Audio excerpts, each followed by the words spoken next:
Okay, let's talk about the P word. And yes, I am talking porn. Is it secretly ruining your sex life, your relationship, or is it completely harmless? Now, despite what you might think, it actually kind of depends. And the real answer might not actually be what you're thinking. Now, in this video, I'm gonna be breaking down how porn can potentially mess with your brain, your body, and your connections. But we're also gonna be talking about when it can actually make things better. No shame, no judgment. I just wanna have an open, real conversation so that you can make an informed choice based on what works best for you. So first things first, let's talk about when porn becomes a problem.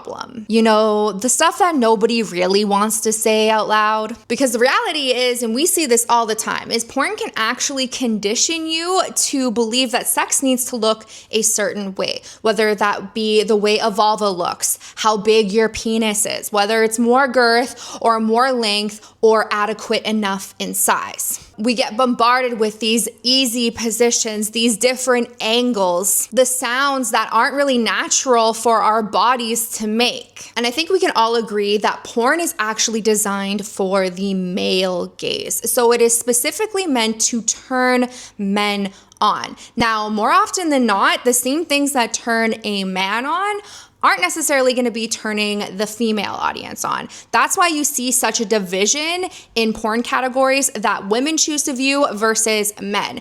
Now, the majority of the stuff that you see on the websites like Pornhub and whatnot, that's just a major one, obviously.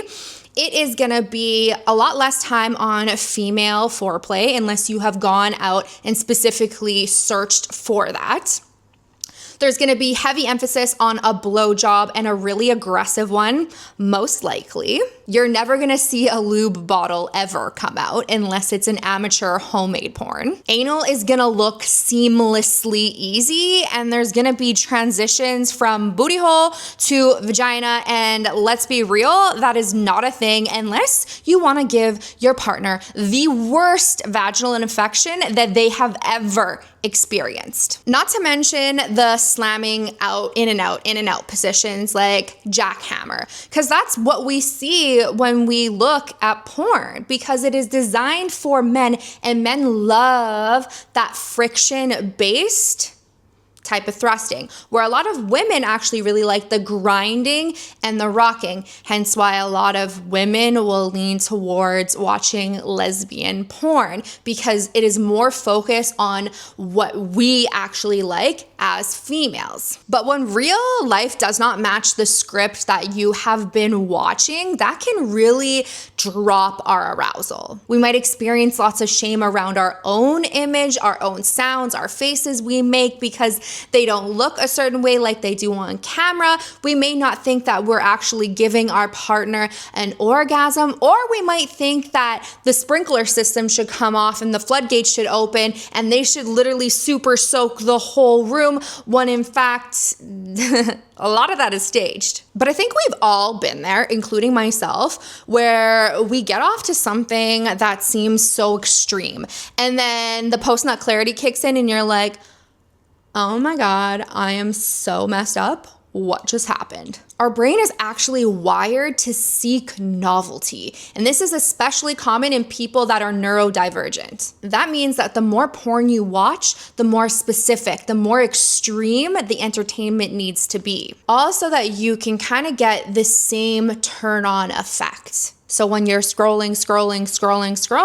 and you're finding it really hard to find something that you like, and then all of a sudden you land on some crazy topic in some dark hole of the content world, and you're like, oh yeah, that seems like the vibe. And then it's not after you nut. Now you know potentially why you chose it. So maybe it's time for a break. I can't bring you guys a video like this without giving you a solution to help make your sex life even spicier, or relight a spark that is now fading. For those of you that are new here, you might not know I am absolutely obsessed with Beducated. They are like sex education, but the Netflix version. They have over 100 different courses taught by the world's top sexperts. Everything from erotic massage, toe curling oral, and positions that will have you rethinking everything you knew about sex. effects. Here's what I love. They have visual demonstrations, but it's not just watching people perform.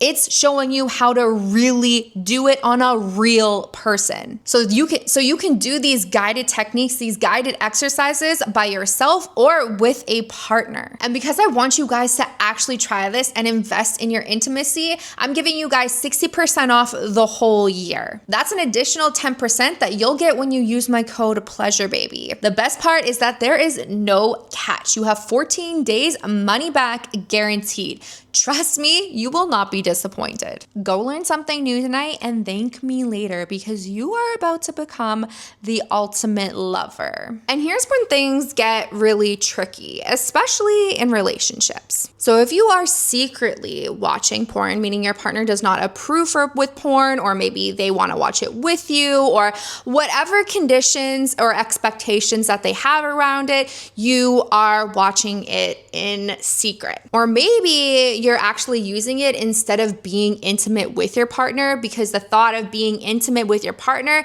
just seems like a lot of work. Anyway, it's not just about pleasure anymore. It's actually more about avoidance. And that avoidance can slowly chip away at trust and connection. Now let's talk about when porn isn't actually bad, because let's face it, porn isn't actually the whole villain. For instance, some couples actually might want to watch porn together. This is an open conversation and there is usually something intentional behind it. Maybe they are exploring with curiosity, maybe it's something that they do to add novelty back into the bedroom. But this can actually spark conversations about fantasies, new positions, and new things that they might want to try. The difference is that this is a shared experience and you are coming at it from a team perspective. This isn't a replacement for intimacy, but more so a tool. Now, I get this question all the time, and it's when do I know when porn is actually hurting me or my relationship? And this is actually crazy how much it slides into my DMs. So if you think your porn use is kind of crossing the line, I want you to ask yourself these kind of questions. Are you choosing porn over your partner? Do you need more extreme content to actually get off? Do you feel distracted, disconnected, or even guilty or shameful after? Are you avoiding real life intimacy or affection? What I want to point out for that last one is that you actually don't need to be in a relationship to be avoiding intimacy or affection. This happens all the time in single people that use dating apps all the time, but never actually go out to meet somebody because of these blocks, and jerking it can just be easier. That is a big red flag for a number of different reasons. The next one that I want to add in is, can you climax without the use of it? It's really about noticing the pattern and deciding that you want to change it. And if you are a porn addict, this is going to take some time and guidance and a support system that you can lean on that can effectively help you do so. Now, for a lot of people in relationships, this is kind of a conversation that they really like to avoid. However, it is really important to talk about. Because if you're in a relationship and you want to watch porn, this is really important that your partner knows, because for some people, they might feel like they've been cheated on, or they don't understand why you might want to use it from time to time. Or maybe this is something that you want to do to have a shared experience with your partner, and maybe your partner wants to watch it with you too. I know it can feel awkward, and I know it probably is going to feel super vulnerable, but secrets really kill intimacy faster than anything else. Now, if you're like, Miranda, I feel like this is happening in my relationship right now, awesome. I'm so happy you are aware of it, because now we get to change it. So you can actually come forward and talk to your partner and say, hey, I noticed that I've been turning to porn a little bit more than I used to. I really want to talk about what that actually means for us. Or you can express your fears. Maybe it's the fact that you feel like your partner doesn't want to be intimate with you. What's actually going on underneath there? Honestly, it might seem scary, but it's way sexier than hiding it. Plus, I think we all tune into my channel to make our sex lives better with a partner, not necessarily in our solo sessions. Now, one of the main things that I like to do when I am working somebody who is struggling with their consumption of porn is take a break. Or for people that are full-blown addicted to it, we need to cut it down. And we need to start replacing it with a real turn on. So really be slow and intentional with making out with your partner. We don't want to be rushing anywhere. We don't want to have like an end goal of actually getting into the bedroom. We just want to be fully in that experience of that slow buildup, that slow turn on. And if you are really deep in this might take some time for you to actually experience arousal, but that is exactly why you need to keep showing up. Another option that you can do is take your time to explore each other's bodies nice and slow. So like a 10-minute exploring session. Maybe it's a massage. Maybe it's playing with some ice or some heat, licking, sucking, biting, nibbling, all of that stuff. Take your time and play with your partner. And maybe you're tuning in because you have a fantasy that you are thinking about. Maybe you want to explore it, or maybe you want to see if there's some aspect of it that you can bring into the bedroom.